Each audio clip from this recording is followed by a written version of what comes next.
சரி, இன்னைக்கு ஆண்டவர் எனக்கு என்ன வார்த்தை சொல்லுகிறார் அப்படின்னா, லூக்கா 18:27 இயேசு ஒரு வார்த்தை சொல்லுகிறார்.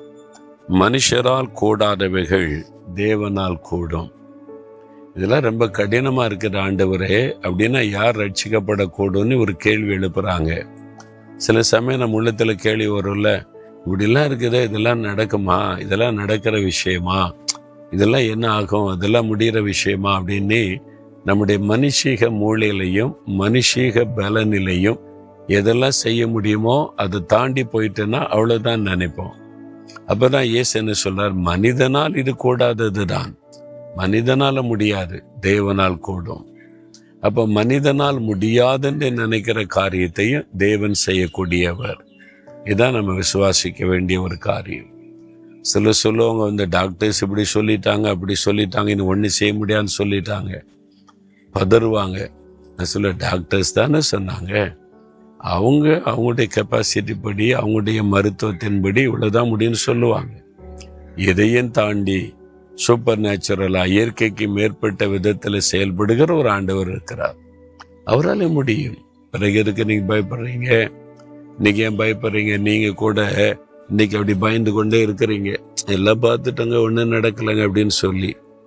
நான் அமெரிக்கா தேசம் ஒரு சமயம் போயிருந்த போது ஒரு கணவன் மனைவி இளம் தம்பதிகள் வந்தாங்க.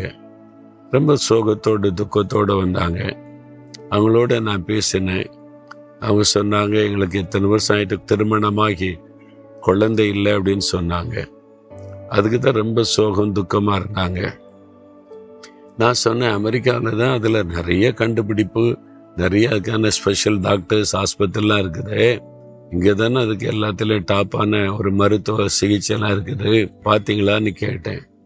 இங்கே இருக்கிற பிரபலமான, இதற்கு ரொம்ப பிரபலமாக இருக்கிற ஆஸ்பத்திரி டாக்டர்ஸ் எல்லாம் நாங்கள் பார்த்துட்டோம். அவங்க கடைசியாக சொல்லிட்டாங்க, உங்களுக்கு குழந்தை பிறக்க வாய்ப்பு இல்லைன்னு சொல்லிட்டாங்க. அவ்வளோதான். மருத்துவம் இப்போ கைவிட்டு விடுறது. இருக்கிறதுல உயர்ந்த மருத்துவம் உள்ள இடம் அது, அதெல்லாம் முடியாதுன்ட்டாங்க. அதான் அவங்களுக்கு ரொம்ப சோகம். நான் சொன்னேன், எதுக்கு பயப்படுறீங்க? மருத்துவம் தான் இதுக்கு மேலே முடியாது, இனி அவ்வளோதான் சொல்கிறாங்க. மனிதனால் இது கூடாதது தேவனால் கூடும். உங்களுக்கு ஒரு குழந்தையை கொடுக்க தேவனாலே கூடும். அவர் சர்வ வல்லமை உள்ளவர், இயற்கைக்கும் அப்பாற்பட்ட காரியத்தை செய்யக்கூடியவர். சொன்ன உடனே அவங்களுக்குள்ள ஒரு விசுவாசம் வந்தது. நம்ம ஜெபிக்கலாம், ஒரு அற்புதத்தை எதிர்பார்த்து அப்படின்னு சொல்லி அவங்களுக்காக ஜெபம் பண்ணினேன். ஜெபம் பண்ணிட்டு நான் வந்துட்டேன். கிட்டத்தட்ட 1 வருஷம் கழிச்சு 4 மாவட்டியில் இருக்கும்போது, அவங்க தமிழ்நாட்டை சார்ந்தவங்க தான், தமிழ்நாடு வேற பட்டணத்தை சார்ந்தவங்க. அப்போ நான் ஆஃபீஸில் இருக்கும்போது சொன்னேன், ரொம்ப தூரத்துலேருந்து ஒரு தம்பதிகள் வந்திருக்கிறாங்க, அமெரிக்காவில் இருக்காங்களா, அவங்கள பார்க்கணும்னு சொன்னாங்க. என்னை சரி, அவ்வளோ தூரத்துலேருந்து வந்திருக்காங்களே, வரட்டுன்னு சொன்னால் இந்த தம்பதிகள் துக்கத்தோடு என்ன வந்து பார்த்தாங்களே, அமெரிக்காவில் அவங்க தான். என்னன்னு கேட்டால், கையில் ஒரு குழந்தையோடு வந்திருக்கிறாங்க. நீங்கள் எங்களுக்காக ஜெபம் பண்ணி மனிதனால் கூடாதது தான் தேவனால் கூட அற்புதம் செய்வார்னு ஜெபிச்சு எங்களை ஆசீர்வதித்தீங்க. ஆண்டவர் அதை நிரூபிச்சிட்டாரு. எங்களுக்கு அழகான குழந்தையை கொடுத்திருக்கிறாரு.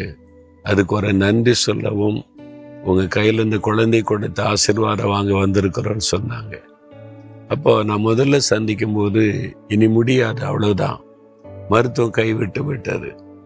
ஆனால் இயேசு அற்புதம் செய்தார். உங்கள் வாழ்க்கையில் இன்றைக்கு முடியாதுன்னு மற்றவங்கெல்லாம் சொல்கிறாங்க. இந்த கடன் பிரச்சனைலேருந்து உன்னால் வெளிவர முடியாது, இந்த குடும்ப பிரச்சனை தீராது, இந்த காரியத்தில் ஒன்றும் செய்ய முடியாது, அவ்வளவுதான் அப்படின்னு சூழ்நிலை இன்றைக்கு உங்களுக்கு. ஏதாவது ஒரு அற்புதம் நடந்தால் தான் முடியும். தேவனாலே கூடும், இயேசுவாலே கூடும். அதுக்கு தான் அவர் சிலுவையில் மரித்தார். நமக்காக எதையும் செய்வதற்கு சிலுவையில் தன்னை பலியாய் கொடுத்து உயிர்த்தெழுந்தா. இப்போ நம்ம ஜெபிக்கும் போது இன்றைக்கு அந்த காரியம் கூடும். எது கூடாதுன்னு மற்றவங்க சொல்கிறாங்களோ அது உங்களுடைய வாழ்க்கையில் நிறைவேறும். விசுவாசிக்கிறீங்களா? அப்படின்னா என் கூட சேர்ந்து ஜெபிக்கிறீங்களா? அப்படியே கண்களை மூடுங்க. தகப்பனே, மனிதனால் இது கூடாதது தான் தேவனால் எல்லாம் கூடும் என்று சொன்னீர். இந்த மகனுக்கு, இந்த மகளுக்கு, இந்த பிள்ளைகளுக்கு இனி முடியாதென்று சொல்லப்படுகிற இந்த காரியத்தில் இன்றைக்கு ஒரு அற்புதம் செய்யுங்க. உங்களால் கூடும் என்பதை விளங்க பண்ணுங்க.